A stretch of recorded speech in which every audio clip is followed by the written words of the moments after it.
महायुती आणि महाविकास आघाडी यांच्यात पालघर लोकसभा निवडणुकीमध्ये जोरदार मोर्चे बांधणी सुरू आहे।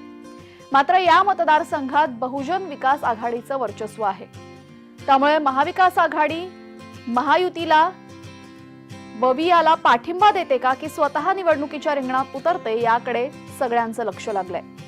20 मे रोजी पालघर लोकसभा मतदारसंघात मतदान होत असल्याने पालघर जिल्ह्यात मोठी ताकद असलेली बहुजन विकास आघाडी स्वबळावर लढणार असल्याची माहिती सूत्रांनी दिली आहे। वसई, नालासोपारा आणि बोईसर या विधानसभेवर बहुजन विकास आघाडीचं आमदार आहेत, तर पालघर विधानसभेत सुद्धा या पक्षाची मोठी ताकद आहे। वसई तालुक्यात 11 लाखांच्या मतदार असल्याने पालघरच्या जागेवर आपला उमेदवार उभा करणार असल्याचे संकेत बवियाचे प्रवक्ते अजीव पाटील यांनी दिलेले आहेत।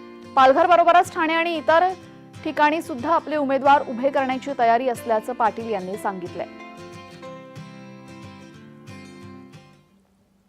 जनतेची किंवा विरोधकांची अपेक्षा लोकनेते हितेंद्र ठाकूरांसाठीच असते का त्यांच्याकडनं त्यांच्या अपेक्षा असतात।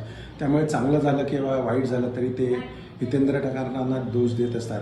कारण का तर करणारी एकच व्यक्ती असते आणि जो करतो त्याच्याकडेच बोट दाखवली जातात। त्यामुळे निश्चित आहे का जे काम करत असतात त्याच्यात चुका दाखवण्याचा प्रयत्न लोक करत असतात आणि त्यांना देखील माहिती आहे का लोकनेते हितेंद्र ठाकूर हेच काम करत असतात। त्यामुळे एवढं मोठं प्रतिनिधित्व या लोकसभा मतदारसंघाला असताना देखील केवळ उत्तरदायित्व हे हितेंद्र ठाकूरांकडेच आहे, त्याच्यातच सर्वस्वी आलं।